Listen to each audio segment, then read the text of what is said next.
ಶಿಡ್ಲಘಟ್ಟ ನಗರದ ಕಾಂಗ್ರೆಸ್ ಭವನದಲ್ಲಿ ಭಾನುವಾರ ನಡೆದ ತಾಲೂಕು ಪಂಚಾಯಿತಿ, ಜಿಲ್ಲಾ ಪಂಚಾಯಿತಿ ಚುನಾವಣೆ ಪೂರ್ವಭಾವಿ ಸಭೆಯಲ್ಲಿ ಮಾತನಾಡಿದ ಕೆಪಿಸಿಸಿ ಸಂಯೋಜಕ ರಾಜೀವ್ ಗೌಡ ಅವರು, ಪಕ್ಷದಲ್ಲೇ ಇದ್ದುಕೊಂಡು ಪಕ್ಷದಲ್ಲಿ ಗೊಂದಲ ಸೃಷ್ಟಿಸುತ್ತಿರುವ ಪಕ್ಷ ವಿರೋಧಿಗಳಿಗೆ ಮುಂದಿನ ದಿನಗಳಲ್ಲಿ ತಕ್ಕ ಪಾಠವನ್ನು ಪಕ್ಷದ ಹೈಕಮಾಂಡ್ ಕಲಿಸಲಿದೆ.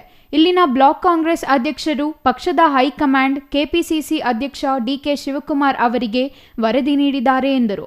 ಕಳೆದ ವಿಧಾನಸಭಾ ಚುನಾವಣೆ ಸೋಲಿನಿಂದ ನಾನು ಕೆಂಗೆಟ್ಟಿಲ್ಲ, ಆತ್ಮಸ್ಥೈರ್ಯ ಕಳೆದುಕೊಂಡಿಲ್ಲ. ವಿರೋಧ ಪಕ್ಷಗಳಿಗೂ ನಾನು ಹೆದರುವವನಲ್ಲ. ಸೋಲಿನ ನಂತರ ಗಂಟು ಮೂಟೆ ಕಟ್ಟಿಕೊಂಡು ಹೋಗುತ್ತಾರೆ ಎಂದೆಲ್ಲ ನನ್ನ ಬಗ್ಗೆ ಕುಹಕವಾಡಿದರು.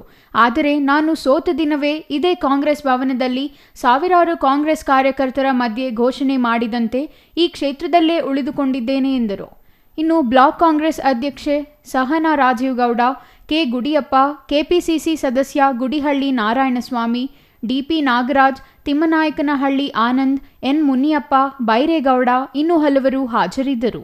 ಛಾಯಾ ರಮೇಶ್, ಸಿಟಿವಿ ನ್ಯೂಸ್, ಶಿಡ್ಲಘಟ್ಟ.